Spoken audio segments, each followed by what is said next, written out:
Kimberly Austin. Welcome to Rock Book Show. We are here again on this beautiful High Line, and joining me today is Brad Tolinkski, editor-in-chief of Guitar World and the author of a great new book called Light and Shade: Conversations with Jimmy Page. Thank you for being here, Brad. Thanks, Kimberly. Well, I love this book. I love the way you put this together, but I have to ask you right off the bat, what is your secret for getting Jimmy Page to talk to you? The entrance is just through the music. I mean, he's a serious musician. This is his life work, and all anybody wants to do is talk to him about mud sharks. So I found that actually when I would talk to him about playing the guitar and his recording process, that he was, really wide open and really interesting.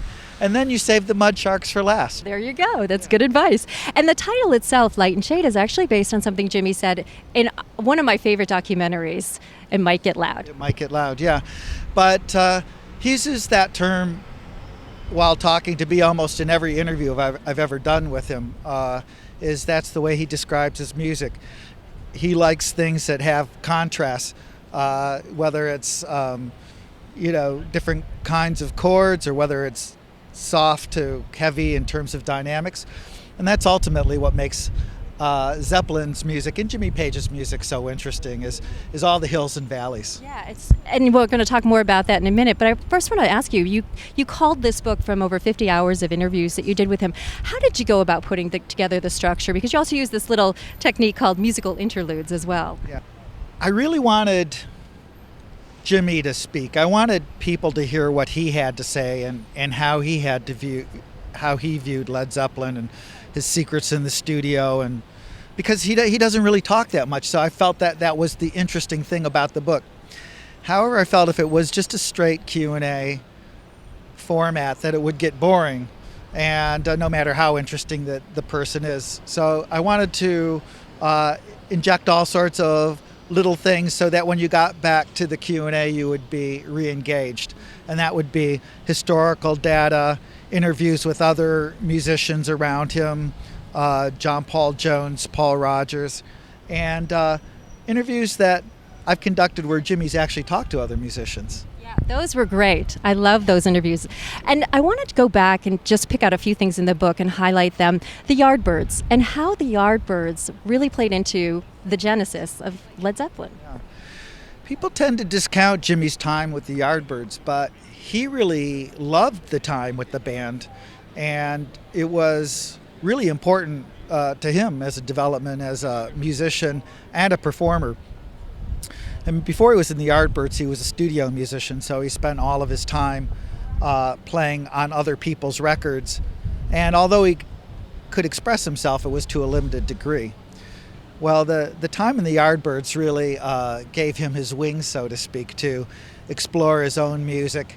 And not only that, but he spent a good year and a half on stage sort of developing his rock star poses, that he used all too his shapes. Led Zeppelin, his shapes, exactly. And I sort of, the pleasure of the book was actually going back myself and listening to some of this music that I really hadn't considered in a while through his eyes. And I have to say, some of his work with the Yardbirds was really fantastic. I like to revisiting his production work, and sometimes people forget what an amazing creator of soundscapes he is, to quote Chris Streggia from the Yardbirds. Yeah, well, the thing is when you ask Jimmy how he'd like to be considered or remembered as a musician, he talks about his guitar playing, but for him that's only part of the picture, part of the overall puzzle. The other half was his production work, how he was able to capture his sound on tape and the entire band. He produced those Led Zeppelin records. So for me, that puts him right up there with people like George Martin or Phil Spector, or these other, gigantic producers. Yeah, and one other thing, I loved this quote from John Paul Jones, where he said that Zeppelin was the creation of the space between us. They were four very different guys, and they made that work for them. They were interested in what each other was listening to, because each one of them had shared taste, but each one of them had a little bit different take, a little different spin on music. And they used that to learn and to grow from one another. I just thought, I've never seen anyone express that thought that way, and I thought that was really amazing. Also, I want to ask you about Coverdale Page. Now, would you say with the passage of time it has unjustly been vilified? Because I love that Jimmy said, well, I proved I was still alive and kicking. Yeah. I mean, I think if you go to the Coverdale Page records and listen to them and think about how much fun they are, instead of taking it all so seriously, you get into it. One of my favorite quotes all time came from David Coverdale, who's a hilarious human being. I could see why Jimmy actually wanted to be in a band with him, because he was a funny guy. So David Coverdale said, a journalism once asked me, how does Jimmy Page strike you?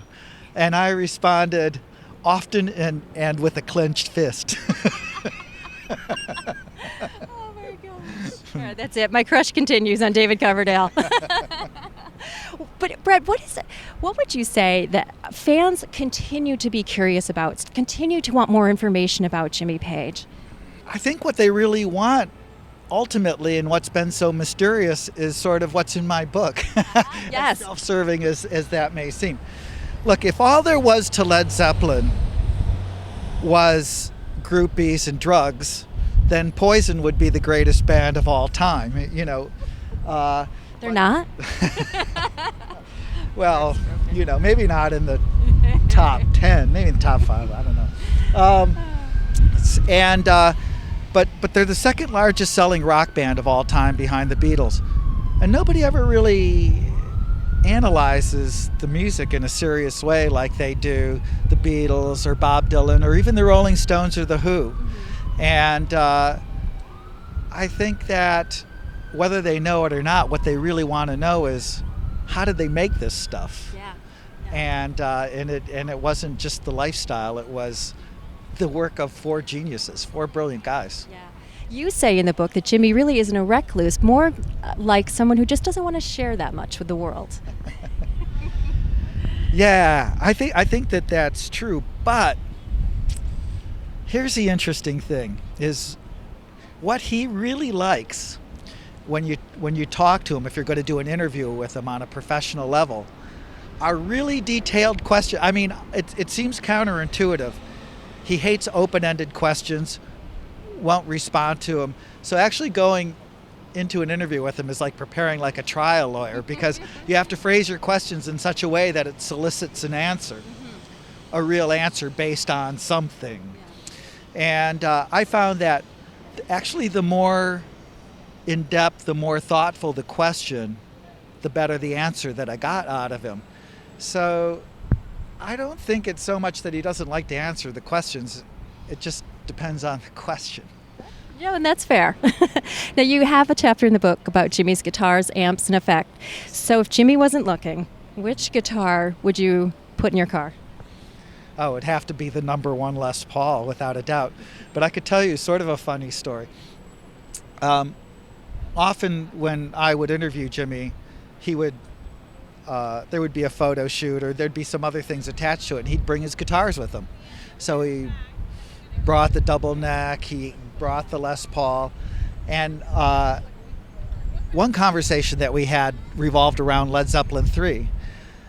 So he brought us the Harmony Acoustic. Now, this is the guitar that played the intro to Stairway to Heaven, was all on Led Zeppelin 3, that he used on most of his acoustic work.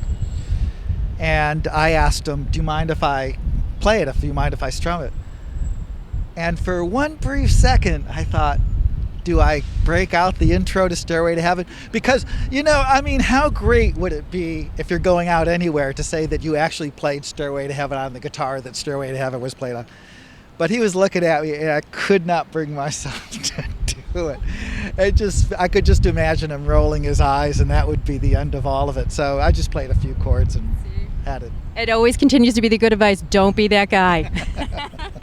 Brad, thank you so much for being here. The book is called Light and Shade, Conversations with Jimmy Page. It's fantastic. Brad Tolinkski. Appreciate it.